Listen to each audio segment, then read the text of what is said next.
নতুন hair cut দিলাম, কেমন হয়েছে? হেয়ার কাট দেওয়ার পরে আমার চুল স্ট্রেট করতে আর ইচ্ছা করছিল না, মনে হচ্ছে ওয়েভি হেয়ার কাট গুলো আমাকে ভালো লাগছিল।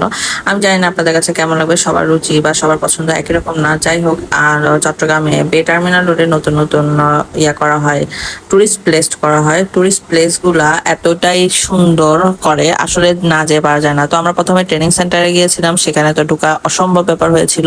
প্রথম প্রথম যখন গিয়েছিলাম তখন মানুষই ছিল না, আর এখন মানুষের ভিড়। যাই হোক, এরপরে আমরা গেলাম চৌচলা। এই চৌচলা জায়গাটা এতটাই সুন্দর করেছে, আগে মাঝখান দিয়ে বন্ধ ছিল অনেকদিন, আর এখন আবার সেটা যায়, সে জায়গাটা অনেক সুন্দর করে ফেলেছে। মানুষের হাঁটা চলা, একটু ঘোরার একটা সুন্দর প্লেস হয়েছে। আসলে কাছে ধারে যদি একটু ঘোরার প্লেস থাকে তাহলে ভালোই লাগে। অবশ্য আমাদের থেকে অতটা কাছে না, বাট তারপরও আলহামদুলিল্লাহ যতটুকু একটু ঘোরা যায়, সমুদ্রের পাশে ঘুরতে কাই না ভালো লাগে। যাই হোক, এখানে ছোট ছোট টাবুর মতো করেছে, এগুলা বাঁশ টাস দিয়ে নিজেদের যতটুকু সামর্থ্য ছিল ততটুকুর মধ্যে করেছে, সুন্দর হয়েছে। বাট এখানে আহামরি খাওয়ার কোনো জায়গা নেই বা খাওয়ার কিছুই নেই বলা যায়। হ্যাঁ, মোটামুটি খাওয়া যাবে, আপনারা যাই হয়তো বা একটু টাইম স্পেন্ড করতে পারবেন। তো আমি মা ছেলে মিলে একটু কোয়ালিটি টাইম স্পেন্ড করতেছি। তারপর আমার ছেলে ওই যে ভাঙা একটা নৌকা আছে সেখানে যাচ্ছিল। নৌকাটা প্রথমে তেমন একটা ভালো না লাগলেও পরে যাওয়ার পর মনে ছিল যে স্থিতিকে একটা ভাই বাসে। যাই হোক, এই যে সাঁকুটা দেখছেন, সাঁকুটা অনেক নড়বড়ে হয়ে গেছে। লাস্ট দিন আমরা যখন এসেছিলাম তখন সাঁকুটার উপরে উঠে ওই উপরে উপরে উঠেছিলাম, সাগর দেখতে পাচ্ছিলাম।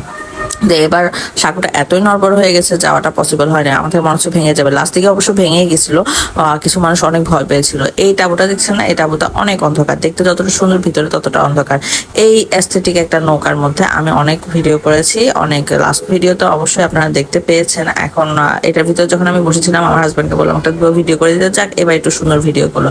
তো আমি ভিতরে বসে বসে কি করবো, আমিও চিন্তা করলাম যে আমি একটু নৌকাটার ভিডিও করি। যাই হোক, আমি ওই কতক্ষণ পর পর আমি ওই সাঁকুটার দিকে দেখছিলাম, সাঁকুটা একদিকে একটু ভেঙে বা ডেবে গেছিল। তো আমার হাজব্যান্ড আমাদের জন্য এই সুন্দর কতগুলা পেঁয়াজ এনেছিল। তো আমি এটা ভিডিও করে রাখলাম, যদিও বা পেঁয়াজগুলা খেতে খেতে আমার দাঁত ভেঙে যাবে এমন অবস্থা, আমি দুইটার বেশি আর খাই নাই। তো লাস্টের দিকে এই আঙ্কেলটাকে দেখলাম যে মাছ ধরছে, খুবই সুন্দর লাগছিল। এই জিনিসগুলো আসলে সচরাচর আমাদের শহরে দেখা যায় না, গ্রাম বাংলায় দেখা যায়, কিন্তু এখানে আমাদের এই জায়গাটা গ্রাম বাংলার হলেও অনেকটা শহরের মতোই।